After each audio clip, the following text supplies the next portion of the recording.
My name is Helena, and I spent the first 25 years of my entire life completely trapped inside an invisible cage. I grew up in Pine Valley, Pennsylvania, which is one of those incredibly quiet and isolated small towns where everyone completely knows the daily business of everyone else. From the outside looking in, my parents Arthur and Beatrice always presented themselves as the absolute perfect traditional family to all of our neighbors. My father was a highly respected local worker, and my mother was a dedicated homemaker who always smiled sweetly at the local grocery store. People in our quiet town would actually point to our beautiful property and say that is exactly how you properly raise a good, obedient daughter.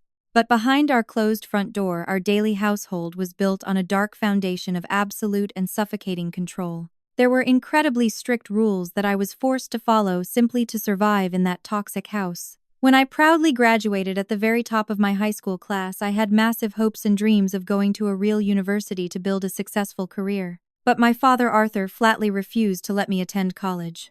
He looked at me with incredibly cold eyes and claimed that young women absolutely do not need higher education or fancy degrees. He firmly stated that all a woman truly needs in this real world is a solid roof over her head, plenty of food, and a reliable, wealthy husband to take care of her. I was completely forced to stay home while all my high school peers excitedly moved away and started their own independent lives. To keep myself somewhat sane, I started working grueling early morning shifts at a local diner right in the middle of our small town.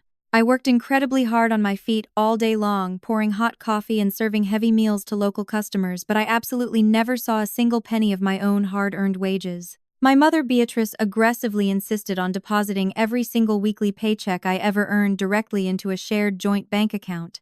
She constantly claimed she was holding my money for safekeeping, but it was actually a highly calculated tactic to completely strip me of any possible financial independence. They heavily controlled my daily life so entirely that I was not even trusted with my own front house key until the exact day I turned 20 years old. The massive turning point of my entire existence finally arrived the week right after my 25th birthday. There was no massive screaming match or explosive fight that day. I was simply standing alone in the silent kitchen, quietly scrubbing the dirty tile floor when a truly terrifying thought suddenly hit my brain like a heavy stone. I suddenly realized that if I did not actively escape, I was going to turn 40 years old standing in that exact same kitchen, still scrubbing that exact same floor with absolutely nothing to show for my entire life. That deeply horrifying realization finally pushed me to actively seek a new life of my own. Have you ever felt completely trapped by the strict rules of your own toxic family? Please let me know your thoughts in the comments below, because today I am going to tell you exactly how I finally escaped their massive web of control. The very next morning, after that terrifying realization in the kitchen, I decided to quietly take my life back into my own hands. I knew my mother Beatrice heavily monitored our home activities, so I secretly walked down to the public library right in the middle of our small town.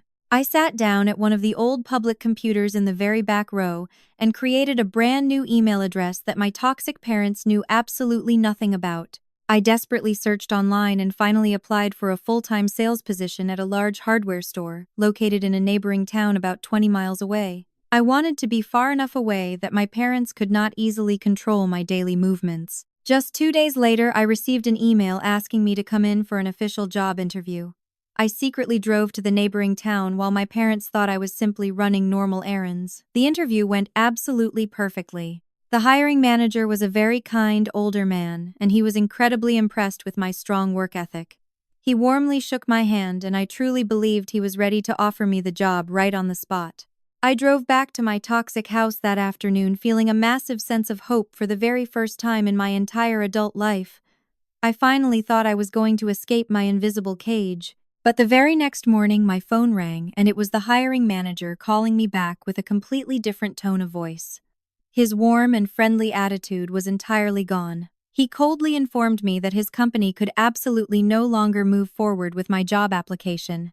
When I nervously asked him why, he strictly stated that they had just received an anonymous phone call from someone reporting a massive red flag. He said the mysterious caller claimed I had a severe criminal record, specifically involving multiple charges of felony theft. The entire room completely spun around me. I was completely devastated and deeply confused because I had never stolen anything in my entire life. I had never even received a simple parking ticket. I desperately tried to defend my character and begged him to believe the absolute truth, but he coldly stated that he had a business to run and simply could not take the risk. Over the next 2 agonizing months, that exact same nightmare completely repeated itself over and over again. Every single time I successfully applied for a new job and absolutely aced the interview, a mysterious caller would immediately contact the employer right before I was officially hired. The anonymous caller completely ruined every single chance I had at building an independent life. I was hopelessly trapped inside the house of my parents, completely terrified, and desperately wondering who in the world hated me enough to intentionally destroy my entire future. I spent weeks desperately wondering who could possibly hate me enough to intentionally destroy my entire future. The horrifying truth behind my constant job rejections was finally revealed late one rainy night. While my parents, Arthur and Beatrice, were fast asleep in their master bedroom, I decided I desperately needed to find some answers. I quietly crept down the dark hallway and slowly opened the door to the private home office of my mother. She always kept that specific room meticulously organized, and it was completely off-limits to anyone else in the house. I began searching through her things and slowly opened her heavy wooden desk drawer. Tucked all the way in the very back corner, hidden underneath a pile of blank envelopes, was a small red leather journal. I pulled the journal out and carefully opened the cover in the dim light. My heart completely dropped into my stomach when I recognized the perfectly neat cursive handwriting of my mother on the very first page. Written clearly in black ink was a meticulous and highly detailed list of every single business I had secretly applied to over the last 2 agonizing months.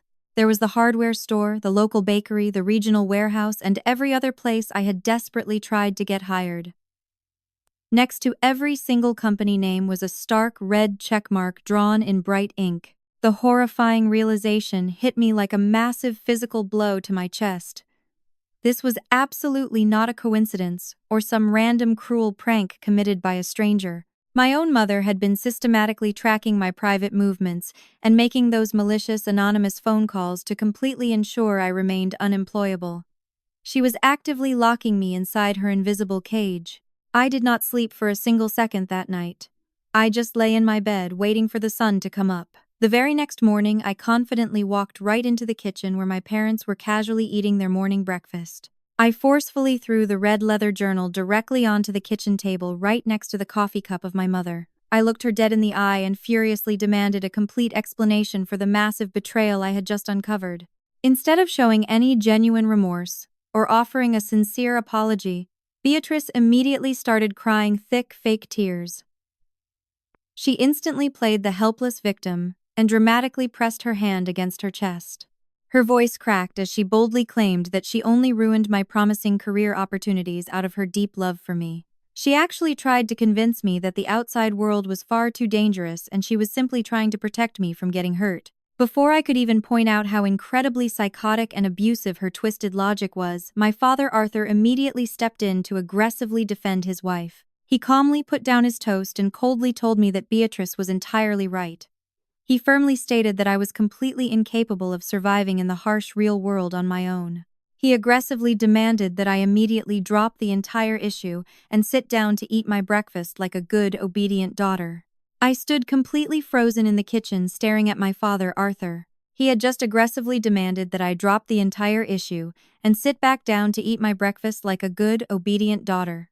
But the broken young woman inside me finally found her voice. I looked right at him and bravely stated that I was absolutely done following his toxic rules and I was permanently leaving that house today. Arthur did not even blink or raise his voice. He slowly put his hands on the kitchen table and coldly told me that if I dared to walk out the front door, I would leave with absolutely nothing. I honestly thought he was just bluffing to scare me into submission, but I was completely wrong. I immediately ran to my small bedroom and started frantically packing a single backpack with a few changes of everyday clothes and some basic hygiene supplies. When I walked down the hallway and tried to open the family filing cabinet to grab my official birth certificate and my social security card, Arthur used his large body to physically block my path. He aggressively slammed the heavy metal drawer shut and coldly claimed that those official government documents strictly belonged to his household and I had absolutely no right to take them. But the absolute worst betrayal was yet to come. Before I could even argue with him, my mother Beatrice casually pulled out her smartphone. because she had intentionally forced me to deposit all my diner wages into our shared joint bank account. She had complete legal access to my entire life savings. Right there in the narrow hallway, she maliciously transferred and completely drained every single dollar I had ever earned from years of grueling work. When I finally stepped out onto the front porch, I nervously opened my mobile banking application and my heart completely shattered. My account balance showed exactly $0. My own parents had completely robbed me just to ensure I would fail in the real world. I stood completely alone in the freezing cold night air with nothing but a heavy backpack. My cell phone battery was rapidly dying, and when I searched my coat pockets, I found exactly $12 in crumpled cash. I had absolutely no friends to rely on because my parents had actively isolated me my entire life and I had nowhere else to go. I started walking down the dark, empty streets of Pine Valley feeling completely terrified. After spending my first terrifying night sleeping outside, I eventually found refuge at a local community homeless shelter. It was an incredibly crowded place, but to prove my worth, I immediately volunteered to wash massive piles of dirty dishes in their kitchen just to earn an extra daily meal. I was officially homeless and completely exiled from my own family, but for the very first time in 25 years, I was finally breathing free air. Even after successfully forcing me to live in a crowded homeless shelter, my toxic parents completely refused to stop their aggressive campaign against me. I honestly thought that being homeless and completely destitute would finally satisfy their massive need for ultimate control, but I was entirely wrong. They actively upgraded their cruel sabotage tactics to an extreme and highly illegal new level. Because I started secretly applying for jobs in distant towns where they could not easily call my parents, quickly realized that simple anonymous phone calls were no longer enough to completely ruin my job prospects. That is exactly when my father Arthur decided to use his extensive corporate background to do something truly unforgivable. I had finally secured a promising interview at a restaurant over 40 miles away from Pine Valley.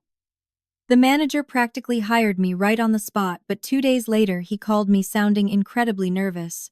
He completely canceled my job offer because he had just received a highly realistic police report sent from an anonymous email address. My father had actively forged official criminal documents and deliberately emailed the fabricated evidence directly to my distant employers to instantly destroy my background checks. He carefully used his professional corporate computer skills to make the fake police reports look absolutely authentic. While my father was actively destroying my distant career opportunities, my mother Beatrice decided to maliciously target the one and only safe place I had left to sleep. The kind director of my homeless shelter suddenly called me into her private office and shut the heavy door. She calmly informed me that a woman had just called the front desk intentionally impersonating a licensed county social worker. The fake social worker falsely reported that I was a massive violent threat to the other vulnerable residents. My own mother was desperately hoping to get me permanently kicked out of the shelter and thrown right back onto the dangerous freezing streets. But my parents knew they also needed to properly secure the absolute sympathy of our small town to completely cover their illegal tracks. That exact same month, my father Arthur intentionally attended a highly public Pine Valley town hall meeting. He confidently stood right at the main microphone podium in front of all our neighbors and dramatically cried thick, fake tears. He publicly portrayed himself as a completely heartbroken and deeply loving father who was desperately trying to save a highly rebellious and troubled daughter. He gave an incredibly manipulative performance, and the entire town completely believed his toxic lies without ever once asking for my side of the story. I was instantly made a complete local outcast in the very town I grew up in. They had successfully isolated me and completely destroyed my reputation, but they had absolutely no idea that my luck was finally about to change. The invisible walls of my small town had completely closed in around me, and I was rapidly losing all hope of ever escaping the incredibly destructive reach of my parents. They had successfully turned the entire community of Pine Valley into their own personal surveillance system, and I was completely exhausted. The crowded homeless shelter felt like the very last fragile wall standing between me and the freezing, dangerous streets. But just as I was ready to completely give up, a sharp-suited woman walked right through the front doors of the shelter on a quiet morning and specifically asked the director to speak with me. I was sitting alone on my narrow shelter bed staring at the ceiling when she confidently walked over and sat down on the folding chair right next to my mattress. She was incredibly calm and strictly professional, wearing a plain, dark navy jacket and carrying a heavy weathered leather briefcase. She looked me directly in the eye, and clearly introduced herself as Evelyn Cross. She calmly explained that she was a highly experienced and fully licensed private investigator, working actively in our state. I honestly panicked for a brief second because my very first terrified thought was that my toxic father, Arthur, had actively hired her to track me down and finish completely destroying my life. But Evelyn calmly held up her hand and delivered a massive emotional revelation that completely shocked me to my absolute core. She firmly stated that she was absolutely not hired by my father, but she was actually hired by my late Grandpa Thomas exactly 10 entire years ago. I was completely stunned and deeply confused because I was just a young teenager a decade ago and my grandfather had passed away shortly after. Evelyn patiently explained that my wise grandfather had secretly paid her a massive financial retainer up front to conduct a solid decade of continuous periodic surveillance strictly focused on the household of my parents. My grandpa Thomas was an incredibly observant man who had spent his entire life quietly watching his own son Arthur aggressively control and heavily manipulate our entire family structure. Because he intimately understood the deeply toxic and heavily narcissistic nature of my father, my grandfather had successfully predicted this exact terrifying situation. He knew with absolute certainty that Arthur would eventually try to completely destroy my personal independence the exact moment I grew up and bravely tried to leave the family nest. Before my grandfather tragically passed away, he meticulously set up a massive and brilliant contingency plan to ultimately save my life. He had specifically instructed his private investigator to remain completely hidden in the shadows for years, and to only step forward to find his granddaughter when my living situation became truly desperate. Evelyn looked at me with incredibly steady eyes and softly explained that when my mother Beatrice maliciously impersonated a county social worker to get me kicked out of the shelter, she knew it was finally time to officially intervene. She revealed that she had been quietly tracking all the malicious phone calls to my employers and strictly monitoring the fabricated criminal documents my father created for years. My grandfather had literally looked 10 years into the future and perfectly saw the invisible cage they would ultimately build around me. He unfortunately could not stop the emotional abuse while he was still alive, but he spent his final years making absolutely sure I would not be trapped in that toxic house forever. Evelyn Cross looked at me with an incredibly steady expression and carefully placed her heavy, weathered leather briefcase directly onto my narrow shelter mattress. The loud fluorescent lights of the crowded room buzzed above us as she slowly unfastened the metal clasp. When she finally opened the lid, she revealed contents that were absolutely nothing short of a massive miracle. Inside the main compartment was a meticulously organized 5-year surveillance file that heavily detailed the exact illegal crimes my toxic parents had actively committed against me. Evelyn calmly pulled out a thick manila folder that contained high-quality audio recordings and detailed written transcripts of exactly 37 malicious phone calls my mother Beatrice had made to my prospective employers. Right next to those devastating audio recordings was irrefutable digital metadata and clear screenshots that explicitly linked the private home computer of my father Arthur directly to the highly realistic forged police reports. Evelyn had successfully captured the exact digital trail of his massive corporate sabotage.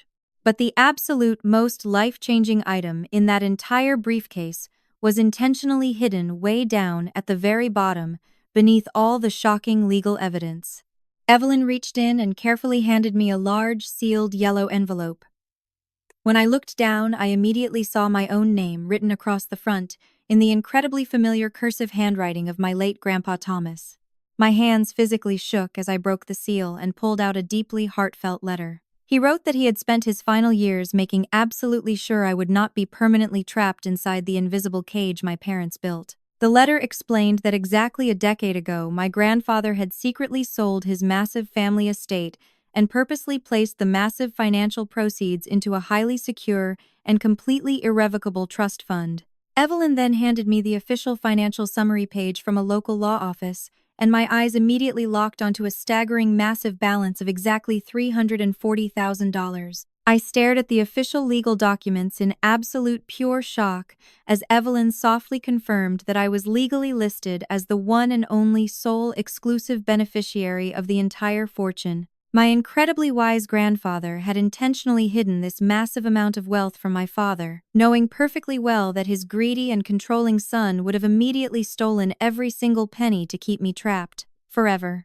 In his beautiful final written words, my grandpa Thomas explicitly told me to use this massive sum of money not to seek bitter revenge against my toxic parents, but to forcefully and permanently buy my absolute freedom. For the very first time in my entire life, I actually had the ultimate power to finally fight back. Armed with undeniable evidence and massive financial backing, I finally had the power to fight back against my toxic parents. The very next morning, I left the homeless shelter and walked directly to the prestigious law office that my grandfather had explicitly recommended in his final letter. I used a small portion of my new trust fund to officially hire a fierce and highly brilliant litigation attorney named Marcus Sterling. I sat in his large office and showed him every single piece of evidence from the heavy leather briefcase. Marcus looked at the massive file of audio recordings and the digital metadata and told me we had an absolute airtight case. Wasting absolutely no time, Marcus immediately filed a massive civil lawsuit against my parents, Arthur and Beatrice.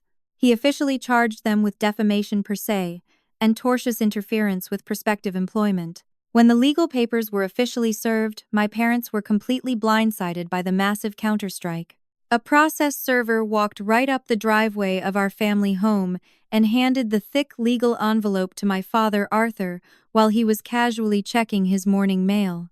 My mother, Beatrice, was served her legal papers separately while she was shopping in the middle of the local grocery store right in front of several of her close friends. They honestly thought I was just a helpless homeless girl who would eventually crawl back to them begging for forgiveness. They never expected me to forcefully drag their massive crimes into the bright light of a real courtroom.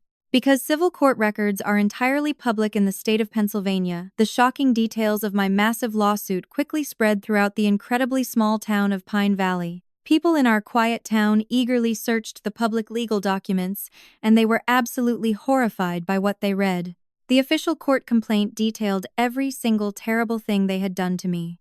The townspeople read all about the 37 malicious sabotage phone calls my mother made to my prospective employers. They read about how she actively impersonated a licensed county social worker just to get me kicked out onto the freezing streets. But the absolute worst revelation for the town was reading the undeniable proof of the incredibly illegal forged police reports my father had actively created. The meticulously maintained facade of the perfect traditional parents completely shattered in an instant. All the local neighbors who had previously sympathized with the fake tears my father cried at the town hall meeting suddenly realized the truly horrifying depth of his extreme cruelty. They realized he had actively stood at that public podium and blatantly lied to their faces while actively trying to destroy the life of his own daughter. The instant karma was absolutely beautiful to watch from a distance. The entire community of Pine Valley completely turned their backs on the toxic couple. Nobody wanted to sit next to my father at the local diner anymore, and the women in the neighborhood completely stopped talking to my mother. For the very first time in their entire lives, my parents were the ones who were completely isolated and totally alone. Even though the entire community of Pine Valley had completely turned against them, my father Arthur was still completely driven by pure arrogance and his massive, fragile ego. My brilliant attorney Marcus Sterling actually offered them a fair chance to simply settle the massive lawsuit quietly behind closed doors to avoid a massive public spectacle. But Arthur stubbornly refused to negotiate or take any absolute accountability for his terrible illegal actions. He arrogantly believed he could easily outsmart the entire legal system all by himself. He actually chose to legally represent himself, but then he foolishly and completely ignored the formal court hearings. He honestly thought that the strict rules of the real world simply did not apply to a controlling man like him. The presiding judge was entirely unimpressed by his blatant disrespect for the legal process. When Arthur completely failed to appear for the final mandatory court date, the judge did not hesitate for a single second. The court immediately granted me a massive default judgment against both of my parents. The judge legally ordered Arthur and Beatrice to pay me exactly $85,000 in severe financial damages. The judge clearly stated in the public record that this massive financial penalty was specifically for 3 entire years of stolen lost wages and the extreme intentional emotional harm they had actively caused me. When the massive court order was officially finalized, my father completely panicked because he was hiding a massive secret of his own. Because Arthur had foolishly mismanaged his personal finances over the decades just to maintain his fake wealthy image, he completely lacked the actual cash to pay the massive legal penalty. My attorney Marcus wasted absolutely no time enforcing the strict ruling of the judge.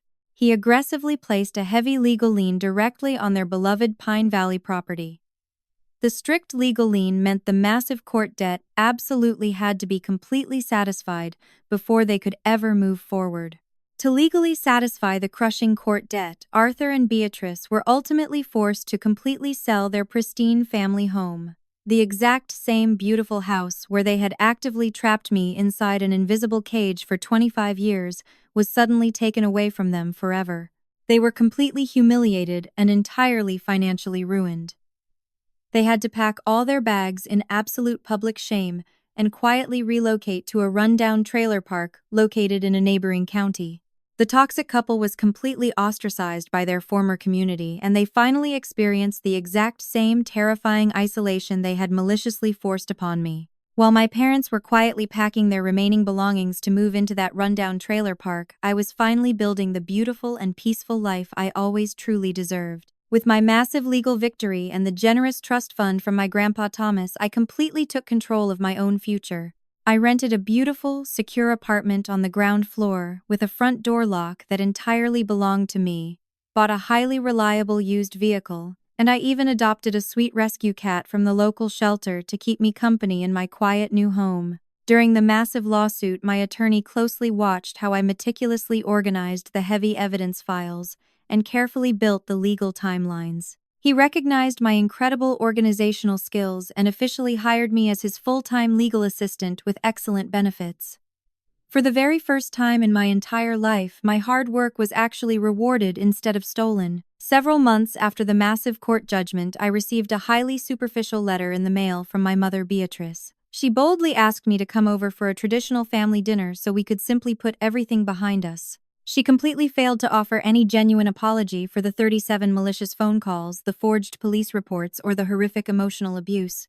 She casually wrote the letter as if we had just experienced a minor disagreement about the weather. I did not hesitate for a single second. I walked right into the office of my attorney Marcus and had him officially send her a strict legal cease and desist letter in response. I explicitly made it clear that my door was permanently closed to their toxic manipulation. Looking back at my incredibly painful 25 years inside that invisible cage and my terrifying nights in the homeless shelter, I have learned a profound lesson. If you are listening to my story right now, please remember that forcefully setting firm boundaries and walking away from actively destructive family members is absolutely never an act of betrayal. Wanting your own independence is not selfish, and protecting your peace is the ultimate act of self-preservation. True freedom requires immense courage, but you are absolutely worth the fight. If my incredibly difficult journey resonated with you today, please hit that like button. Share this video with anyone who might feel trapped in their own invisible cage, and completely subscribe to the channel for more powerful true stories. Let me know your thoughts in the comments below.